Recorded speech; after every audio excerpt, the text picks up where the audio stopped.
Could you imagine that a war could start over the death of a single pig?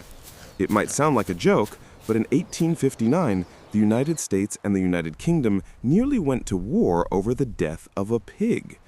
Behind the seemingly absurd story lie far more serious political issues.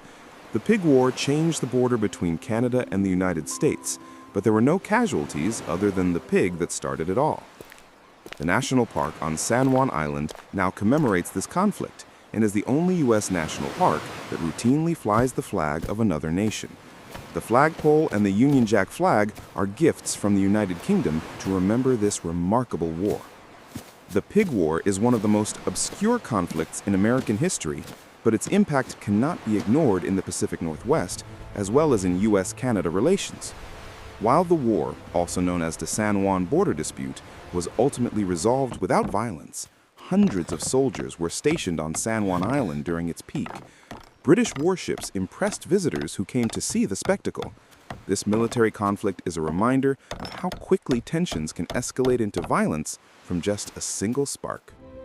The tensions that led to the Pig War began in June 1846 with the Oregon Treaty.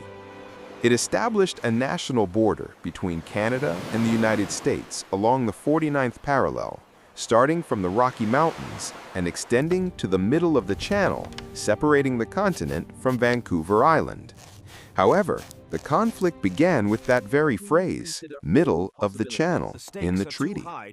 If there had been only one waterway in the channel, international relations might have been simpler. But because the San Juan Islands are situated in between, there are two straits, the Haro Strait and the Rosario Strait. On June 15, 1859, things came to a head. Lyman Cutler discovered a pig eating his potatoes. In a fit of anger, he shot and killed the pig. Unfortunately, it belonged to Charles Griffin, who had many pigs running at large. Despite this, both Cutler and Griffin had lived peacefully before the pig's death, so Cutler wanted to settle the matter amicably. But Griffin was angry, and British authorities soon threatened to remove all Americans from the island. The Americans called on Brigadier General William S. Harney for military protection, plunging San Juan into a center of growing military tension. What happened during the Pig War? Although famously known for having no human casualties, the Pig War escalated quickly. Brigadier General William S. Harney, known for his anti-British views, promptly ordered Company D, 9th U.S. Infantry to San Juan, led by Captain George E. Pickett. He and his 66 men landed on the island and set up camp on July 27th. The British authorities could not let the American military occupy the island, as they considered it part of the empire. In response to Captain Pickett's arrival, the British Governor of Columbia, James Douglas, ordered 3 warships to the area. Governor Douglas ordered Captain Hornby to remove the Americans, but did not want an armed conflict. Negotiations could not truly begin until news of the Pig War reached Washington, D.C. and London.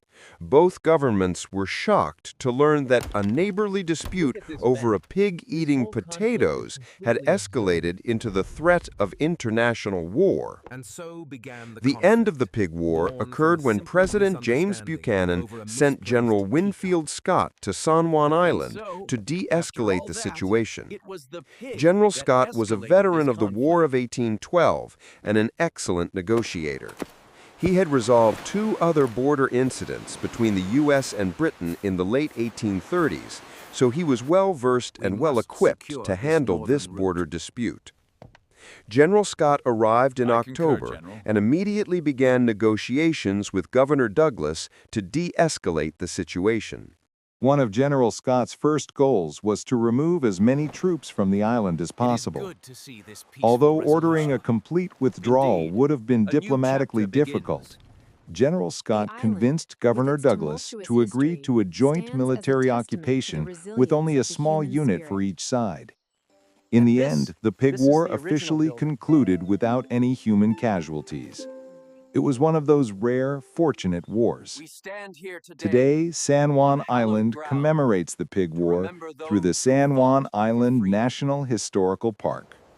Park staff care for the area and educate visitors about the conflict, even raising and lowering the Union Jack flag at the English camp every day.